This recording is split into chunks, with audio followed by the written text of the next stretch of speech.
Voilà, c'est maintenant l'heure de notre page des sports et on va parler de football avec les matchs amicaux des sélections africaines qui se poursuivent. Bonsoir Alice Laure. Bonsoir. Alors plusieurs rencontres étaient prévues aujourd'hui à Lisbonne au Portugal. Un très attendu Bénin-Gabon. Un match qui s'est déroulé sans les capitaines emblématiques de ces deux sélections, Pierre-Emerick Aubameyang et Stéphane Sessegnon. Côté Gabon, plusieurs joueurs clés étaient absents, mais c'est finalement le Bénin qui l'a emporté par 2-0.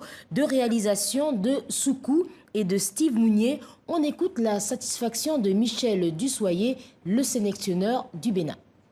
Bien, globalement, ce que je retiens, c'est aussi la semaine qu'on a passée ensemble, qui a été une bonne semaine de travail et qui nous a permis de nous retrouver. Donc c'était un grand plaisir déjà de retrouver le groupe.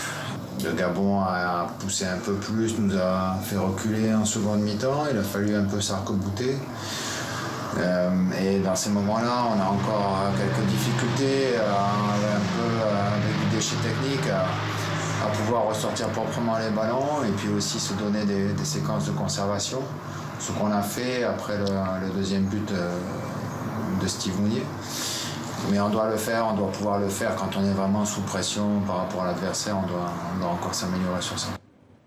Bon, on poursuit Alice Laure, on a d'autres résultats et quelques surprises. Effectivement, en Afrique du Sud, les Chipolopolo de Zambie se sont imposés face au Bafana Bafana, 2-1. À Dar es Salaam, courte victoire également à l'extérieur des Hirondelles du Burundi face à la Tanzanie, 1-0. Et puis enfin 0-0 entre le Malawi et le Zimbabwe. Et pour le programme de demain ? Alors le programme de demain, alors ce qu'il faut savoir, c'est que les matchs amicaux se terminent mardi prochain. Demain, sous réserve de changement de dernière minute, le Togo affrontera le Soudan. Le Ghana en Turquie disputera son deuxième match amical face au Qatar après sa défaite face au Mali.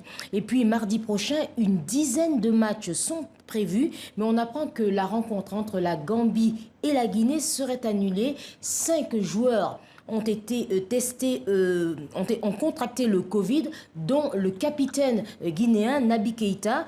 Très attendu également la rencontre aux Pays-Bas entre le Japon et la Côte d'Ivoire. Alors dans quel état d'esprit les éléphants abordent cette rencontre? Pour le sélectionneur de la Côte d'Ivoire, il faut effectivement un état d'esprit irréprochable et surtout s'adapter. Et il faut dire que le match nul, un but partout obtenu jeudi dernier face à la Belgique a été encourageant. Je vous propose d'écouter Patrick Baumel, propos recueillis par Karim Baldé. Il faut s'adapter, c'est une capacité à s'adapter et parfois aussi, avec de la confiance, du temps, pouvoir imposer notre style.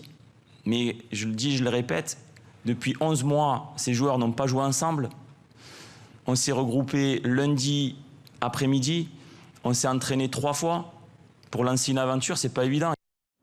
Bon, et puis toujours en football, Lise Laure, avant d'affronter le Nigeria mardi prochain, eh bien, les joueurs tunisiens ont offert une petite danse à leurs supporters sur un air qu'on connaît un petit peu, je crois. Effectivement, alors c'est une vidéo que l'on peut voir sur la page Facebook de la Fédération tunisienne de football.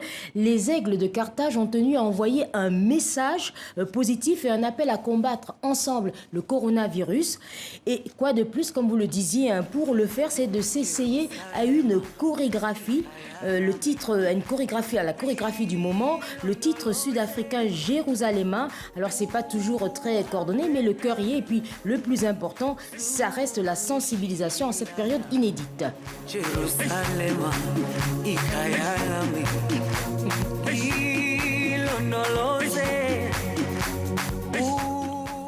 Allez, on va pas critiquer les pas de danse, c'est pas mal quand même, hein, c'est pas mal. Allez, on va terminer par une première au Maroc dans le football avec un match d'hommes, mais arbitré par une femme.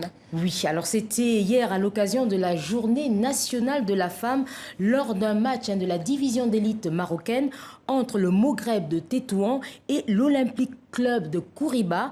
Bouchra Karboubi était l'arbitre central de cette rencontre. À 32 ans, elle vient tout simplement d'écrire une nouvelle page de l'arbitrage féminin au Maroc. Merci Lise Laure. Merci. À la semaine prochaine. À la semaine prochaine.